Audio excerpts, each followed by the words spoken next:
first person I destroyed begged for his life, and I didn't even know his face.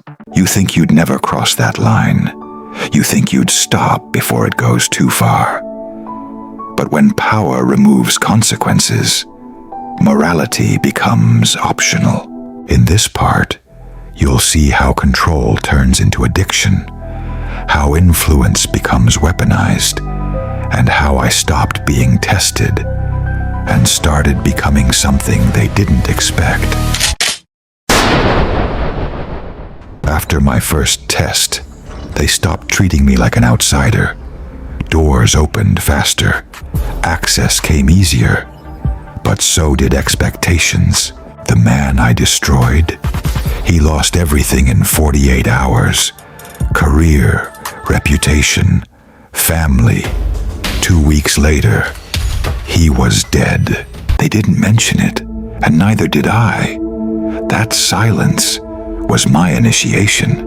The next assignments were bigger.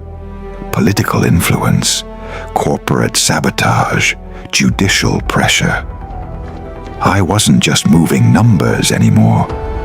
I was shaping outcomes, and something inside me changed. Fear disappeared. Empathy started fading. They began introducing me to the inner circle, not all at once, one by one. That's when I saw it. This wasn't just a network, it was a hierarchy. At the top was someone no one spoke about.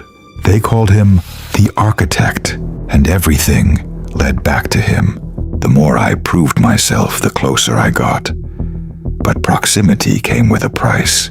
They stopped asking me to destroy strangers. They started asking for people I knew. My former boss, the only person who ever tried to help me early in my career. This is your next step, they said. I hesitated longer this time. Not because it was wrong, but because it was personal. That's when I understood something terrifying. I wasn't resisting because of morality anymore. I was resisting because of attachment, and attachments are weaknesses in their world. So I removed the weakness. I set the plan in motion. Regulatory audit, financial freeze, legal pressure. He called me, desperate, confused. Daniel, I don't understand what's happening. I almost told him. Instead, I ended the call.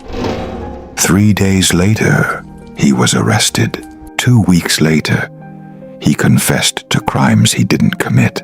A month later, he died in custody. And this time, I felt nothing. That's when they knew I wasn't being shaped anymore. I was evolving. The architect finally summoned me. The room was silent when I entered. Everyone else lowered their heads. He didn't. He looked at me like he already knew how this would end. You've done well, he said, but you misunderstand your role. I didn't respond. You think you're gaining power, he continued, but you are becoming replaceable. That was the first time I felt something again. Not fear, competition, because in that moment, I stopped wanting to survive inside the system and started wanting to control it. Drop your comment and watch the next episode. Don't forget to like, share, and subscribe to Tales of Karma for more interesting stories.